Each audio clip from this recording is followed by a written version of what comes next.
அனைவருக்கும் வணக்கம். புத்தாண்டு ராசி பலன்.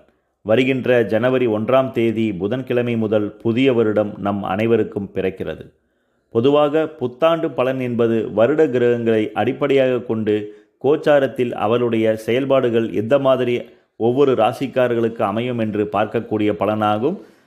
அந்த வகையில் வருட கிரகங்கள் என்று சொல்லக்கூடிய குரு, சனி, ராகு, கேதுகள் இந்த வருடம் மிகவும் அற்புதமாக பெயர்ச்சியாகிறார்கள். அதன் அடிப்படையில் 12 ராசிக்காரர்களுக்கும் இந்த 4 கிரகங்களுடைய பெயர்ச்சியினால் என்ன மாதிரியான பலன்கள் நடைபெறும் என்பதை ஒவ்வொரு நாளும் ஒவ்வொரு பதிவாக நாம் பார்த்து கொண்டிருக்கிறோம். இன்று பார்க்கக்கூடிய ராசி மீனராசியாகும். மீனராசியினுடைய அதிபதி குரு பகவானாகும். மீனராசியில் அமைந்துள்ள நட்சத்திரங்கள் பூரட்டாதி நட்சத்திரம் 4ஆம் பாதம், உத்திரட்டாதி நட்சத்திரம் 4 பாதங்கள், ரேவதி நட்சத்திரம் 4 பாதங்கள். ஆக 9 நட்சத்திர பாதங்களை உள்ளடக்கியது மீனராசியாகும். மீனராசிக்காரர்களை பொறுத்தவரை இந்த வருடம் அதிகப்படியான விரயங்களையும் அதிகப்படியான நஷ்டங்களையும், குறிப்பாக பொருளாதார ரீதியாகவும் குடும்பம் ரீதியாகவும் எண்ணிலடங்காத பல்வேறான பிரச்சனைகளையும் அதிகப்படியான மருத்துவம் சார்ந்த செலவினங்களையும் தந்து கொண்டிருந்த விரயச்சனி உங்களை விட்டு பரிபூர்ணமாக அகன்று ஜென்மத்திற்குள் இனி சஞ்சாரம் செய்கிறார்.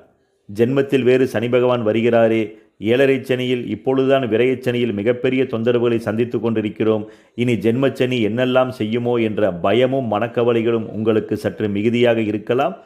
பொதுவாக 7.5 சனி வந்தால் அனைவருக்கும் தோல்வி, பயம் என்று இல்லை. 7.5 சனியில் மிகப்பெரிய கோடீஸ்வரர்களும் மிகப்பெரிய உயர்வை அடைந்தவர்களும் நிறைய பேர் உள்ளார்கள். பொதுவாக 7.5 சனி ஜென்மச்சனி அனைவரையும் பாதிக்கும் என்று இல்லை.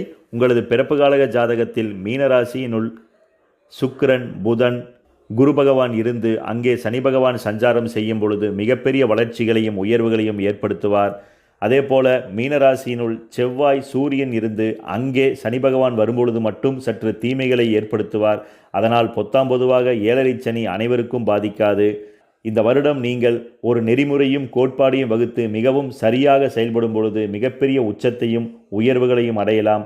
அதே போல கலப்பட கிரகம் என்று சொல்லக்கூடிய ராகு பகவான் உங்களது ஜென்மத்தை விட்டு அகன்று உங்களது 12ஆம் இடத்திற்குள் சஞ்சாரம் செய்வதும், இதுவரை உங்களது 7ஆம் இடத்திலிருந்து அதிகப்படியான குடும்பம் ரீதியான பிரச்சனைகளையும், கணவன் மனைவியிடையே ஓயாத சண்டை சச்சரவுகள், வீண் பிரிவினைகள், மனக்கசப்புகள், குடும்பத்தில் நிம்மதியற்ற தன்மைகள் என்று பல்வேறான சிக்கல்களை ஏற்படுத்தி கொண்டிருந்த பெரும் தடைகிரகமான கேது பகவானும் முற்றாக விலகி உங்களது 6ஆம் இடத்திற்குள் சஞ்சாரம் செய்வது இன்னும் ஒரு நல்ல விஷயமாகும்.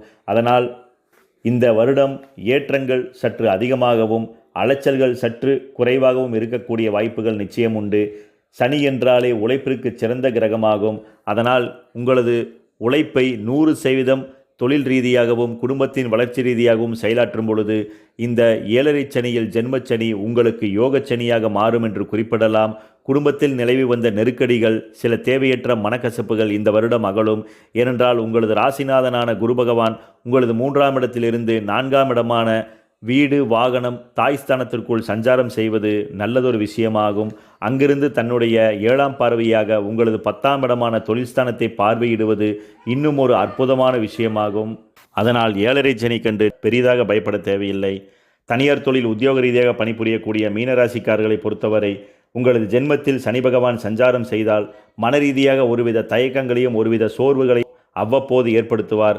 ஆனால் உங்களது தொழில்ஸ்தானத்தை வலிமையான குரு பகவான் உங்களது ராசியாதிபதியாக இருந்து தன்னுடைய 7ஆம் பார்வையாக பார்ப்பதினால் தொழிலில் ஏற்றங்களும் உயர்வுகளும் நிச்சயம் உருவாகும். மனோரீதியாக இருந்த குழப்பங்கள் சற்று மறையும். குறிப்பாக மேலதிகாரிகளுடைய சதா குடைச்சல்களும் அதிகப்படியான வேலைபளுக்களும் சற்று குறைந்து சம்பள உயர்வுகள், பதவி உயர்வுகள் உங்களுக்கு கிடைக்கக்கூடிய வாய்ப்புகளும், அதனால் வருமானங்களும் சேமிப்புகளும் அதிகரிக்கக்கூடிய சாத்தியமான சூழல்களும் சாதகமான உயர்வுகளும் நிச்சயம் உருவாகும். சுயமாக தொழில் செய்யக்கூடிய மீனராசிக்காரர்களை பொறுத்தவரை சுயதொழில் ரீதியாக நல்ல ஆதிக்கத்துடன் மிகுந்த சுறுசுறுப்புடன் செயலாற்றக்கூடிய காலமாக இருக்கும். நீங்கள் முடிந்தவரை புதிய மிஷினரி வாங்குவதை தவிர்த்து உங்களிடம் உள்ள மிஷினரிகளை கொண்டு தொழில் செய்வது மிகவும் சிறப்பாகும். முடிந்தவரை ட்ரேடிங், மார்க்கெட்டிங் சார்ந்த துறைகளில் நல்ல ஏற்றங்களை பெறலாம். பிறர் கூறுகிறார்கள், அவர் கூறுகிறார்கள் என்று தேவையற்று அதிகப்படியான கடன்களை வாங்கி புது மிஷினரிகள் இறக்குவதை காட்டிலும் உங்களிடம் உள்ள மிஷினரிக்கு தகுந்த மாதிரி ஆர்டர்களை பெற்று அதன் மூலமாக வருமானங்கள் பெறுவதும் அல்லது பிறர் வைத்திருக்கக்கூடிய மிஷினருக்கு தகுந்த மாதிரி கமிஷன் பேசிக்கில் ஆர்டர்களை பிடித்து அதன் மூலமாக நீங்கள் சுயமாக மார்க்கெட்டிங் ட்ரேடிங் சம்பந்தப்பட்ட தொழில் செய்யும் பொழுது நல்ல ஏற்றங்களையும் வருமானம் ரீதியாக உயர்வுகளையும் நிச்சயம் பெறலாம். முடிந்தவரை எது செய்வதாக இருந்தாலும் உங்களது நலம் விரும்பிகளிடம் ஆலோசனை செய்து அதன் மூலமாக ஒரு தொழில் திறமைகளை மிகவும் நேர்த்தியாக செய்யும் பட்சத்தில் தேவையற்ற விரயங்கள் நீங்கி மனக்குழப்பங்கள் நீங்கி வருமானங்களும் உயர்வுகளையும் நீங்கள் நிச்சயம் பெறலாம். அரசு துறையில் பணிபுரியக்கூடிய மீனராசிக்காரர்களை பொறுத்தவரை தொழில் ரீதியாக இருந்த பெரும் பாரங்களும் தலைவலிகளும் நிவர்த்தியாகும். குறிப்பாக அடிக்கடி இடமாறுதல் சார்ந்த பிரச்சனைகளும் சம்பள உயர்வு தடையேற்பட்டு கொண்டே இருக்கிறதே என்ற எண்ணங்களும் ப்ரமோஷன் சார்ந்த சில அச்சங்களும் இந்த வருடம் நிவர்த்தியாகி அரசு துறை ரீதியாக நல்ல வளர்ச்சிகளை பெறலாம். உயர் அதிகாரிகள் அரசியல் சார்ந்த தொடர்புடைய நபருடைய ஆதரவும் ஆலோசனைகளும் உங்களுக்கு தக்க சமயத்தில் உதவக்கூடிய நல்ல சூழல்களும் வருமானங்கள் இரட்டிப்பாகக்கூடிய நல்ல வாய்ப்புகளும் உருவாகும். உடல் ஆரோக்கியத்தில் இருந்த அதிகப்படியான தொந்தரவுகள் சற்று குறைந்து மன நிம்மதிகள் நிச்சயம் பெருகும்.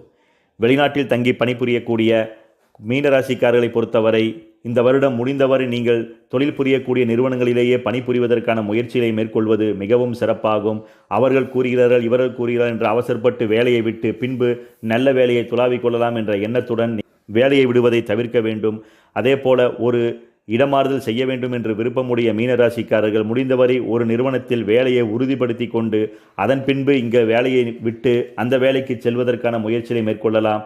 ஜென்மத்தில் வரக்கூடிய சனி பகவான் மனரீதியாக ஒருவித மந்தத்தன்மைகளையும் எவ்வளவு அறிவுபூர்ணமாக செயல்பட்டாலும் ஏதாவது ஒரு சிறு மனத்தாங்கல்களையும் உங்களுக்கு உருவாக்கலாம். அதனால் வெளிநாட்டில் தங்கி வேலை பார்க்கக்கூடிய நபர்கள் முடிந்தவரை பணியிடை மாறுதல் செய்யாமல் நீங்கள் பணிபுரியக்கூடிய நிறுவனங்களிலேயே தொழில் செய்வது மிகவும் உன்னதமாகும். விரயஸ்தானத்திலிருந்து சனி பகவான் முற்றாக அகன்றிருப்பதும் குரு பகவான் உங்களது பஞ்சமஸ்தானத்திலிருந்து உங்களது தொழில்ஸ்தானத்தை மிக வலிமையாக பார்வையிடப் போவதும் நல்லதொரு விசேஷமாகும். அதனால் தொழிலில் ஏற்றங்களும் உயர்வுகளும் நிச்சயம் உங்களுக்கு உருவாகும்.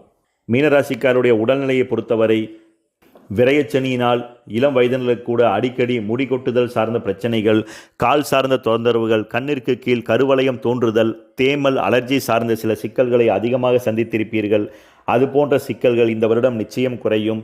ஏனென்றால் விரயஸ்தானத்திலிருந்து பரிபூர்ணமாக விலகி ஜென்மத்தில் சஞ்சாரம் செய்யக்கூடிய சனி பகவான் ஆகட்டும், உங்களது அஷ்டமஸ்தானம் என்று சொல்லக்கூடிய ஆயுள் ஸ்தானத்தில் இருந்த கேது பகவான் முற்றாக அகன்றிருப்பதும் உங்களுக்கு நல்ல வளர்ச்சிகளை உருவாக்கும். அதனால் உடல் ஆரோக்கியத்தில் இருந்து வந்த தொந்தரவுகள் படிப்படியாக விலகி உடல் ஆரோக்கியங்கள் நல்ல மேன்மையும் வளர்ச்சியும் நிச்சயம் அடையும் என்று குறிப்பிடலாம்.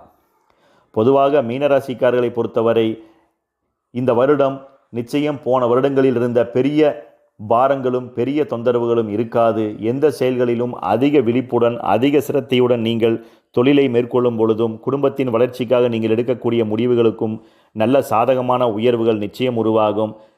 ஜென்மத்தில் வரக்கூடிய சனி பகவான் ஒருவித தயக்கங்களையும் ஒருவித சோர்வுகளையும் அவ்வப்போது உங்களுக்கு ஏற்படுத்தலாம். அதே போல இரவு நேர பயணங்கள், நீண்ட தூர பயணங்களை சற்று தவிர்ப்பது முடிந்தவரை நன்மையாகும். இரவு நேரங்களில் பயணம் செய்கிறீர்கள் என்றால் முடிந்தவரை நீங்கள் வாகனங்களை ஓட்டாமல் ஒரு ஆக்டிங் டிரைவரை கொண்டு வாகனங்களை ஓட்டுவது மிகவும் சிறப்பாகும். நிச்சயம் பெரிய பாதிப்புகள் ஒன்றுமில்லை. உடல் ரீதியாக அவ்வப்போது சிறு சிறு தொந்தரவுகள் ஏற்பட்டாலும் பெரிய பாதிப்புகள் இன்றி நல்ல வளர்ச்சிகளை நீங்கள் நிச்சயம் பெறலாம். இந்த வருடத்திற்கேற்ற சிறந்த பரிகாரமாக ஒவ்வொரு மீனராசிக்காரர்களும் உங்கள் வீட்டருகில் உள்ள நவகிரக திருக்கோவிலுக்கு அவசியம் சனிக்கிழமை நாளென்று சென்று உங்கள் ஜென்ம நட்சத்திரத்திற்கு அர்ச்சனை செய்து வழிபட்டு வர படிப்படியாக இன்னல்கள் குறைந்து வளர்ச்சிகளையும் உயர்வுகளையும் நீங்கள் நிச்சயம் பெறலாம். அதே போல திருமணம் சார்ந்த முயற்சிகளை மேற்கொள்ளக்கூடிய நபர்கள் தாராளமாக திருமணம் சார்ந்த முயற்சிகளை மேற்கொள்ளுங்கள்.